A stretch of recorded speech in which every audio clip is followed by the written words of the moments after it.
नमस्कार, मैं हूं आपके साथ गौरव राजेंद्र। बुलेटिन की शुरुआत करते हैं। केंद्रीय वित्त मंत्री निर्मला सीतारमण ने संसद में देश का बजट पेश किया और सीएम विष्णुदेव साय ने रायपुर में बजट भाषण सुना। सीएम साय ने बजट का स्वागत किया और कहा कि इस ऐतिहासिक बजट में जन आकांक्षाओं को ध्यान में रखते हुए सार्वजनिक निवेश, कृषि, ग्रामीण सशक्तिकरण, उद्योग और रोजगार सृजन पर जोर दिया गया है।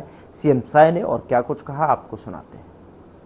आज का दिन बड़ा पावन दिन है। संत रविदास जी की जयंती है। आज माघी पूर्णिमा भी है और राजिम के त्रिवेणी संगम में आज से राजिम कुंभ कल्प का शुभारंभ भी है। तो ऐसे सभी पावन दिवस की समस्त छत्तीसगढ़ वासियों को बहुत बहुत बधाई, शुभकामनाएं। और ऐसे अवसर पर आज भारत सरकार का वर्ष 2026-27 का आम बजट कर्तव्य भवन में पहली बार प्रस्तुत हुआ है और देश की वित्त मंत्री श्रीमती निर्मला सीतारमण जी ने प्रस्तुत किया है। माननीय हमारे देश के यशस्वी प्रधानमंत्री श्री नरेंद्र मोदी जी के मार्गदर्शन पर। और ये बजट विकसित भारत और के लिए मैं समस्त छत्तीसगढ़ की 3 करोड़ जनता की तरफ से और वित्त मंत्री श्रीमती निर्मला सीतारमण जी को बहुत बहुत बधाई देते हैं। आज कर्तव्य भवन से प्रस्तुत इस बजट में 3 कर्तव्य के तरफ विशेष फोकस किया गया है। पहला है आर्थिक विकास और रोजगार बढ़ाना, दूसरा है जनता की आकांक्षाओं को पूरा करना और तीसरा है सबका साथ। देश के गरीब, किसान, युवा उनका फोकस है और इस बजट से हमारे छत्तीसगढ़ जैसे प्रदेश को बहुत ही लाभ होने वाला है। इस बजट में किसानों के लिए बहुत ध्यान दिया गया है। किसानों की आय कैसे बढ़े, खेती का व्यवसाय कैसे बढ़े, इसके लिए बजट में उपाय किए गए हैं। और एआई के माध्यम से भी खेती कैसे बढ़े, इसलिए एआई पर भी फोकस किया गया है। साथ ही कृषि उत्पादन के साथ साथ पशुपालन, डेयरी उद्योग को भी बढ़ावा देने के लिए इस बजट में विशेष फोकस है। और महात्मा गांधी ग्राम स्वराज की पहल पर ग्रामीणों को स्थानीय उद्योग और हस्तशिल्प में काम करने के अवसर दिलाने के लिए भी इस बजट में प्रावधान है। युवाओं के रोजगार के लिए भी इस बजट में विशेष फोकस किया गया है। स्टार्टअप, एमएसएमई, मैन्युफैक्चरिंग और पर्यटन जैसे क्षेत्र में नए अवसर पैदा होंगे। 10,000 गाइड लोगों को प्रशिक्षित किया जाएगा और इसका सीधा सीधा लाभ हमारे छत्तीसगढ़ जैसे प्रदेश को होगा, जहां पर पर्यटन की अपार संभावनाएं हैं। और विदेश यात्रा और विदेशों में पढ़ाई करना, ये भी बहुत सस्ता होगा। इस पर भी इस बजट में फोकस किया गया है। और विशेषकर स्वास्थ्य के प्रति बजट में बहुत ध्यान दिया गया है। बायोफार्मा सेक्टर के लिए 10,000 करोड़ रुपए का प्रावधान किया गया है। और कैंसर, डायबिटीज और अन्य गंभीर बीमारियों की दवाइयों को बहुत सस्ती करने का इस बजट में प्रावधान है। हर जिले के जिला अस्पताल को अपग्रेड किया जाएगा। हर जिले में इमरजेंसी और ट्रॉमा सेंटर भी खोला जाएगा। इसका भी इस बजट में वर्ष 2026-27 के बजट में प्रावधान किया गया है। विशेषकर आज मानसिक विक्षिप्त लोग बहुत मिलते हैं, जो कि एक चिंता का विषय है। इसके लिए भी केंद्रीय बजट में चिंता किया गया है। आयुर्वेद चिकित्सा को भी बढ़ावा दिया जाएगा, मेडिकल टूरिज्म को बढ़ावा दिया जाएगा और राज्य में 5 रीजनल हब भी स्थापित किए जाएंगे, जिसका प्रावधान बजट में है। और इसका लाभ भी हमारे छत्तीसगढ़ प्रदेश को मिलेगा। महिला सशक्तिकरण की दिशा में माननीय प्रधानमंत्री जी का एक जो ड्रीम प्रोजेक्ट है लखपति दीदी बनाना, उस तरफ भी विशेष फोकस इस बजट में किया गया है और हर जिले में लड़कियों के लिए हॉस्टल की व्यवस्था होगी और पढ़ाई करने वाली हमारी बेटियों को, बहनों को हॉस्टल में रहने की सुविधा होगी और उद्योग धंधा पर भी विशेष जोर दिया गया है। देश के विकास और आर्थिक मजबूती के लिए 7 हाई स्पीड रेल कॉरिडोर, 20 नया जल मार्ग, 4 राज्य में खनिज कॉरिडोर, इस पर भी बजट में फोकस किया गया है। सेमीकंडक्टर चिप्स के लिए 40,000 करोड़ रुपए का प्रावधान किया गया है और इसका लाभ भी हमारे छत्तीसगढ़ जैसे प्रदेश को मिलने वाला है। खेल को देश में बढ़ाने के लिए भी विशेष प्रावधान है और शिक्षा के क्षेत्र में भी कई घोषणा हुई है, तो इससे निश्चित रूप से हमारे देश के युवाओं को इसका लाभ मिलने वाला है। कर सुधार में भी एक अच्छा प्रयास हुआ है। पहले जो आयकरदाता अपनी आय छिपाते थे तो पकड़ा जाने पर उनको सजा का प्रावधान था, लेकिन अब सजा का प्रावधान को खत्म किया गया है। उसके जगह पर उनको अर्थदंड देना पड़ेगा। ये भी एक बहुत बड़ा राहत है और साथ ही जो रोजमर्रा की चीजें हैं जैसे दवाइयां, कपड़ा, चमड़े से बना हुआ सामान, जूता, mobile, EV battery, microwave oven, solar उपकरण, बायोगैस सीएनजी जैसे जो आम चीजें हैं ये भी बहुत सस्ती होंगी, ऐसा बजट में प्रावधान किया गया है।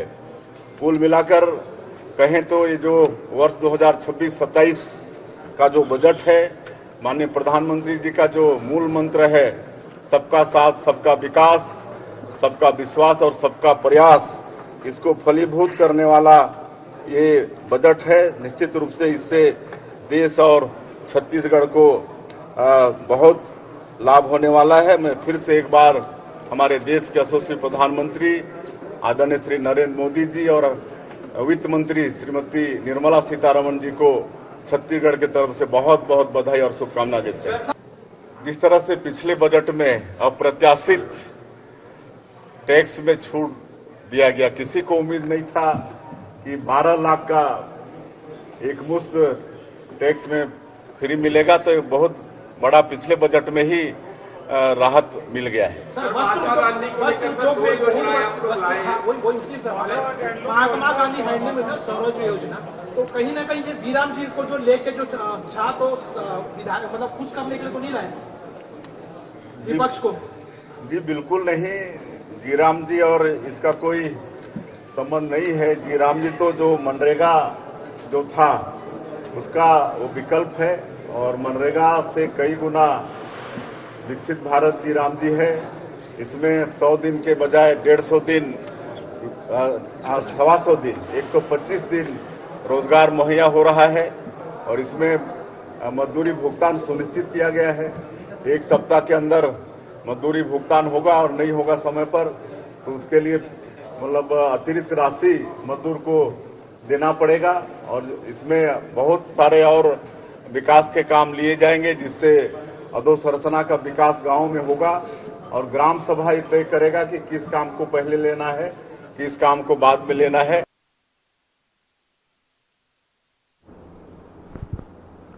केंद्रीय वित्त मंत्री निर्मला सीतारमण ने देश का बजट पेश किया, जिसका बीजेपी प्रदेश अध्यक्ष किरण सिंहदेव और छत्तीसगढ़ के वन मंत्री केदार कश्यप ने स्वागत किया। किरण सिंहदेव ने कहा कि बजट में गरीब, किसान वर्ग, युवाओं और महिलाओं के हितों को विशेष रूप से प्राथमिकता दी गई है। बता दें कि बुनियादी ढांचे के विकास, स्वास्थ्य, रोजगार सृजन और डिजिटल भारत को बढ़ावा देने के लिए किए गए प्रावधान देश को नई ऊंचाइयों तक ले जाएंगे। तो वहीं छत्तीसगढ़ के वन मंत्री केदार कश्यप ने कहा कि बजट से नगर विकास, स्वच्छता, आवास, पेयजल, सड़क, रेल और शहरी अधोसंरचना के लिए किए गए प्रावधानों से नगर निकायों को मजबूती मिलेगी और आम नागरिकों को बेहतर सुविधाएं उपलब्ध होंगी। इससे जगदलपुर जैसे नगरों में भी विकास कार्यों को नई गति मिलेगी।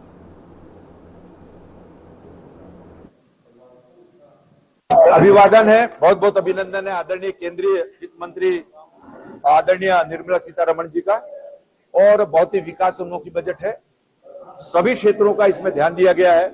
आदरणीय प्रधानमंत्री मोदी जी की जो संकल्पना परिकल्पना है 2047 तक हमारा यह देश और पूर्ण रूप से विकसित हो, ऐसे कई प्रावधान इस बजट में किए गए हैं। स्वास्थ्य के क्षेत्र में, शिक्षा के क्षेत्र में, युवाओं की दृष्टि से, हमारी मातृशक्ति महिलाओं की दृष्टि से उनको संबल प्रदान करने की दृष्टि से, हमारे रेलवे का जो कॉरिडोर है उसको दृष्टि से, कुछ ऐसी चीजें हैं जो दैनिक उपयोग की चीजें हैं, मोबाइल है, ईवी बैटरीज हैं और चमड़े के सामान, जितने भी चमड़े से निर्मित सामान हो, चाहे वो जूते हो, चाहे वो बैग्स हो, चाहे वो बेल्ट हो, पर्स हो, ऐसे और भी सामान, दवाइयां हैं जो कैंसर है, शुगर है, इससे के बाद 7 ऐसी गंभीर बीमारियों से जो है उसमें उपयोग में आने वाली दवाइयां जो बहुत महंगी हुआ करती थी उनको आम आदमी आसानी से खरीद सके, उसका इसमें प्रावधान किया है, सस्ती की गई है, कोई नया टैक्स नहीं है। आपके पिछले जो बजट को आप अगर देखेंगे तो पिछले बजट से बेहतर इसमें और क्या किया जा सकता है, इसको प्रावधानित किया गया है इस तरीके से। और कांग्रेस की तुलना में अगर आज हम देखें तो कांग्रेस की सरकार की तुलना में सभी क्षेत्रों में, शिक्षा में, स्वास्थ्य में, युवाओं के लिए, महिलाओं के लिए, किसानों के लिए विशेषकर जो मैं फोकस करके बोलूंगा, ऐसे 20% से अधिक प्रावधानित राशि का, करोड़ का प्रावधान और बजट में लगातार किया जा रहा है। मैं बहुत बहुत बधाई देता हूं, बहुत अभिनंदन करता हूं कि सभी सेक्टरों को शामिल करते हुए पूरब से लेकर पश्चिम तक, उत्तर से लेकर दक्षिण तक, ऐसे सभी क्षेत्रों को, ऐसे कई हमारे आयुर्वेदिक महाविद्यालय, आयुर्वेदिक क्षेत्र में चिकित्सालय 3 नए बनाने के लिए, हमारी महिलाओं के लिए और शी-मार्ट, ऐसे शी-मार्ट का निर्माण होगा हमारे प्रत्येक जिले में। और हमारी बहनों के लिए छात्रावास, बहनों के लिए छात्रावास, महिलाओं के लिए छात्रावास का निर्णय इसमें लिया गया है, यह अद्भुत है। और आदरणीय निर्मला सीतारमण जी के द्वारा प्रस्तुत किए गए इस बजट में मोदी जी के आत्मनिर्भर भारत से लेकर स्वावलंबन और विकसित भारत विजन डॉक्यूमेंट 2047 निश्चित रूप से परिलक्षित होता है। मैं बहुत बहुत अभिनंदन करता हूं इस बहुत ही ऐतिहासिक, बहुत अच्छे बजट के लिए उनको बधाई देता हूं। देखिए, जो बजट है वो आम जनता का है और निश्चित तौर पे पिछले 12 वर्षों में देश के यशस्वी प्रधानमंत्री माननीय नरेंद्र मोदी जी के नेतृत्व में लगातार हम भारत ने जो उत्तरोत्तर प्रगति की है। 2014 तक जो 11वें नंबर पे था हम जीएसडीपी में, आज वो 4थे नंबर पे आ गया है और आने वाले समय में इसको हम दुनिया का सबसे तीव्र गति से ग्रोथ करने वाला, ये हमारा क्या कहते हैं, आर्थिक दृष्टि से मजबूत राष्ट्र बनेगा। इसके लिए माननीय प्रधानमंत्री नरेंद्र मोदी जी काम कर रहे हैं और उसी के परिप्रेक्ष्य में विजन 2047 तक का जो ये विजन रखा गया है, विकासशील भारत से विकसित भारत का जो संकल्प उन्होंने दिया है, उसके दिशा में आगे बढ़ रहे हैं। और उसकी पीड़ा आज कांग्रेसियों को हो रही है। कांग्रेसी ये पहले बताए कि उनकी सरकार में जो चाहे रक्षा का बजट हो, चाहे रेलवे का बजट हो, चाहे किसानों का बजट हो, वो मात्र 29-30 हजार करोड़ तक ही सीमित हुआ करता था। आज 1.5 लाख करोड़ से 3 लाख करोड़ तक से ऊपर एक कहते विभाग का बजट पहुंच चुका है। कहीं ना कहीं से आर्थिक दृष्टि से मजबूत बनाने में हमारे देश के प्रधानमंत्री जी लगातार काम कर रहे हैं। माननीय हमारे वित्त मंत्री जी लगातार 9वीं बार रिकॉर्ड बजट प्रस्तुत कर रही है और उनके माध्यम से जो लोगों को सशक्त बनाने के दृष्टि से, महिलाओं को, युवाओं को, हर वर्ग को अंतिम छोर तक पहुंचे इस योजना को क्रियान्वयन बेहतर तरीके से। दूसरी ओर देश की आजादी के बाद लंबे समय तक कांग्रेस ने इस देश में राज किया। उन्होंने आज भी उनका एक ही नारा है कि हम गरीबी मिटाएंगे, स्वास्थ्य सुविधा देंगे, शिक्षा देंगे, लेकिन जब सरकार में आते हैं तब उनसे दूर दूर का वास्ता नहीं होता, दूर दूर से उनसे कोई नाता नहीं होता, बल्कि उन योजनाओं को बंद करने में प्रमुखता निभाते हैं, जिन योजनाओं को, कल्याणकारी योजनाओं को हमारी केंद्र सरकार ने लागू किया था। इसका प्रत्यक्ष उदाहरण है, पिछली सरकार में तो उन्होंने कहते हैं यहाँ पर प्रधानमंत्री आवास है, जो आयुष्मान भारत योजना है, उसको यूनिवर्सल हेल्थ कैसे जनता तक इसको रोका जाए, इसके लिए उन्होंने कोशिश की थी। उसका खामियाजा आज भुगत रहे हैं।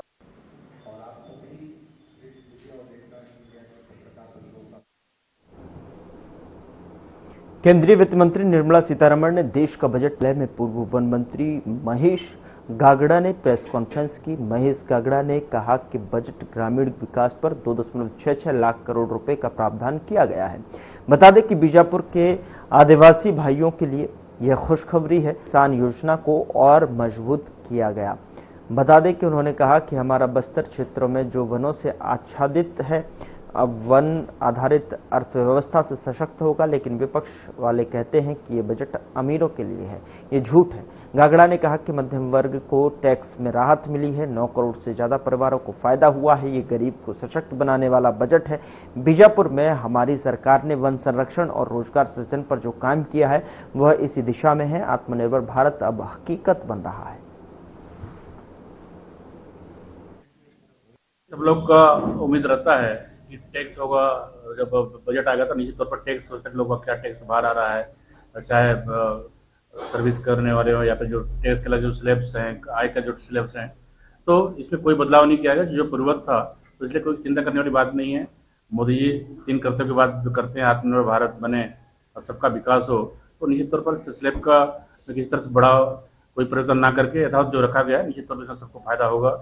और साथ साथ इसमें आर्थिक विकास में किसानों को भी महत्वपूर्ण भूमिका रही, चाहे वो मत्स्य पालन क्षेत्र में हो, चाहे डेयरी में हो, चाहे पोल्ट्री फार्मिंग क्षेत्र में हो, चाहे उन सबके लिए भी इसमें प्रावधान किया गया। साथ साथ में उनके अनुदान के लिए भी इसमें प्रावधान रखा गया है। और जो गंभीर बीमारियां हैं उनके, जैसे शुगर है, डायबिटीज है, रेयर डिसीज है, उसके दवाइयों को सस्ता करने की घोषणा की गई है। विदेश में पढ़ने वाले छात्रों के लिए कम की गई है, टैक्स में छूट दी गई है। साथ साथ जो कामकाजी महिलाएं हैं उनको गर्ल्स हॉस्टल और उनके तमाम सुविधा उसमें दिया जाएगा। सुविधायुक्त हॉस्टल भी बनाया जाएगा और उनको सी मार्ट के नाम से उनको सशक्त करने के लिए मौका दिया जाएगा। साथ में औद्योगिक क्षेत्र में काम करने के लिए रोजगार मूलक और लाइवलीहुड कॉलेज के साथ साथ जो विकलांग लोग हैं उनको भी मौका मिले, उनको भी ट्रेनिंग दिया जाएगा। और जो पर्यटन क्षेत्र है, पर्यटन क्षेत्र में उनको अच्छा से लोगों को बताया जाए और उसका नए सिरे जो जिस तरह भारत में और बस्तर जैसे टूरिस्ट क्षेत्रों में और टूरिस्ट आ रहे हैं उनको अपग्रेड करने के लिए ट्रेनिंग की व्यवस्था की गई, ताकि पर्यटक जाएंगे तो उनसे मुझे लगता है कि जब अच्छा प्रस्तुतिकरण होगा तो आकर्षक भी होगा और पर्यटन के क्षेत्र में काफी एक जो उद्योग के रूप में दिया गया है उसमें बढ़ावा मिलेगा। और जिलों में जिस तरह से इमरजेंसी या ट्रामा सेंटर को मौजूद करने का इसमें वादा किया गया है, मुझे लगता है कि ग्रामीण क्षेत्र में जिस तरह से इलाज के लिए एक चिंता रहती थी उसमें काफी कुछ लाभ मिलेगा। और जिस तरह से सोलर के कलपुर्जे हैं उसमें सस्ता किया गया है, तो मुझे लगता है कि जो घरों में जो सोलर लाइट लगाने का योजना है उससे लोग काफी आगे बढ़ेंगे और अपने घरों में उसको ज्यादा उपयोग करेंगे। और युवाओं के लिए भी, विदेश में जैसे पढ़ने वाले हैं उनके लिए भी काफी इसमें चिंता की गई है। और खेल को बढ़ावा देने के लिए नए खेल खोले जाएंगे, साथ साथ नए स्टेडियम में बनाए जाएंगे। इससे निश्चित तौर पर जिस तरह से खेल को लेकर माहौल बना हुआ है, और खासकर हम बात करें तो बस्तर ओलंपिक है, अभी बस्तर भी ओलंपिक है, खेलो इंडिया है, क्विट इंडिया है, ये सब चीजों में अधोसंरचना में उनको लाभ मिलेगा। और जो छोटे जो शहर हैं, 5 लाख से अधिक जो जनसंख्या T1, T2, T3 टायर हम शहर की बात करते हैं, उनके भी विकास के लिए, उनके इंफ्रा के विकास के लिए भी रखा गया है। तो मुझे लगता है कि जो रखे हैं उसमें, और जिस तरह से रोजगार गारंटी बीजी राम जी के लिए रखा गया ताकि लोगों को आत्मनिर्भर बनने के लिए आय परक काम हो और सब लोग अपने कर्तव्य में रहें और देश के विकास में हम सबका योगदान रहे, ऐसा आज का बजट रहा है। निश्चित तौर पर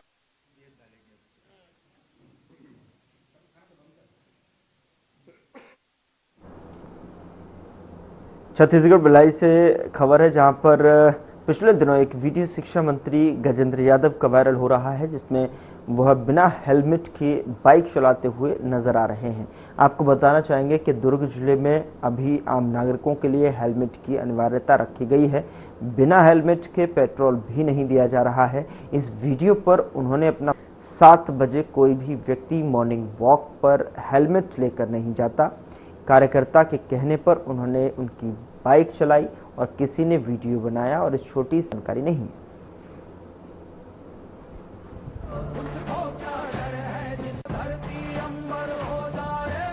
देखिए, पहली बात तो बता देता हूँ, ना उनका मैंने बाइक चलाते हुए वीडियो देखा है, ना उनका बयान सुना है। लेकिन मैं ये कहना चाहता हूँ कि हेलमेट लगाना अनिवार्य है तो लगाना चाहिए, क्योंकि ये जीवन की सुरक्षा है। क्योंकि हर घर में इंतजार करते रहते हैं लोग, तो परिवार वाले कि हमारा अगर बच्चा गया है या घर का कोई भी सदस्य बाहर गया है तो सकुशल लौटे, और उसके लिए सरकार ने हेलमेट लगाने की अनिवार्यता बताई है, तो उसको पालन हम सबको करना चाहिए। नियम तो सबके लिए लागू होना चाहिए। अब वो उनके बारे में मैं नहीं जानता कि वो लगाए हैं कि नहीं लगाए हैं, और क्या उनका वीडियो वायरल हो रहा है, मैं सुना नहीं। देखिए, आप बहुत समझदार पत्रकार हैं। दुर्ग में आप भी रहते हैं, मैं भी रहता हूँ। सब लोगों को मालूम है कि रात को 10 बजे से लेकर सुबह 8 बजे तक नो एंट्री खुला रहता है, बैन खुला रहता है। और सुबह कोई खेलने जाता है, टहलने जाता है तो हेलमेट पहन के नहीं जाता। मैं तो पैदल ही गया था, वो एक कार्यकर्ता का वो गाड़ी थी, वो बहुत खुश होकर बताया कि मैं दिवाली में गाड़ी किया हूँ। बहुत दिन बाद वो कार्यकर्ता मुझे मिला, बोला भैया मेरी गाड़ी को बस चला के देखो। और सौ में उस कार्यकर्ता ने ही वो उसको फोटो खींचा। और यातायात नियमों को सब पालन करना चाहिए, मैं भी इससे सहमत हूँ। और लेकिन मैं केवल ये कहना चाहता हूँ कि सुबह 7:15 की बात है, आपको ये समझना चाहिए कि किस विषय को समाचार में उछालना है, किसको नहीं उछालना है। विषय ये भी हो सकता था कि एक मंत्री एक सामान्य कार्यकर्ता के मोटरसाइकिल में शहर की गलियों में मोटरसाइकिल से घूम रहा है, ये भी विषय हो सकता था। हर विषय को नकारात्मक रूप से न लें। मेरा आग्रह है कि उसकी सकारात्मक पहलू ही समाचार पत्रों के माध्यम से आना चाहिए।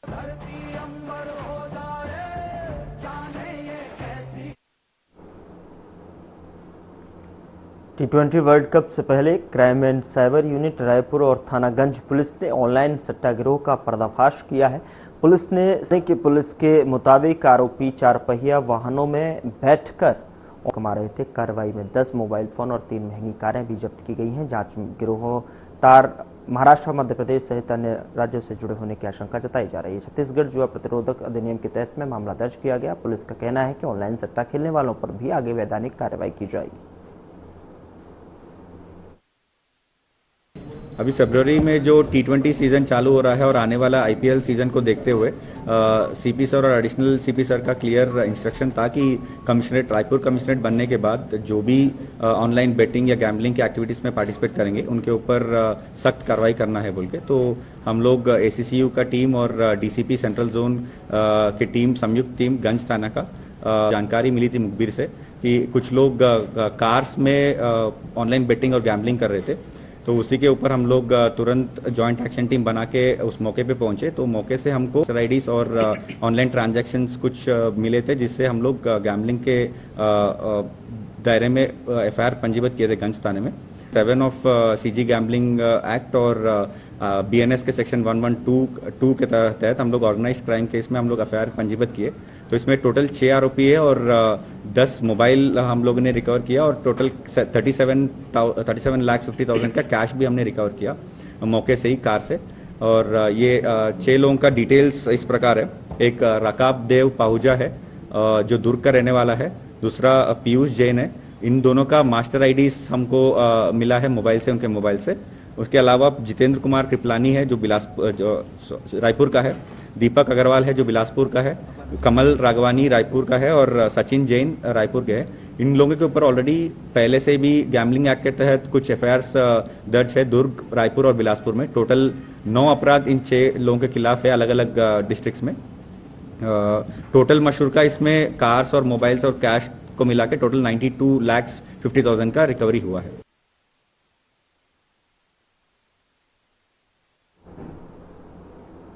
फिलहाल बुलेटिन में इतना ही। नमस्कार।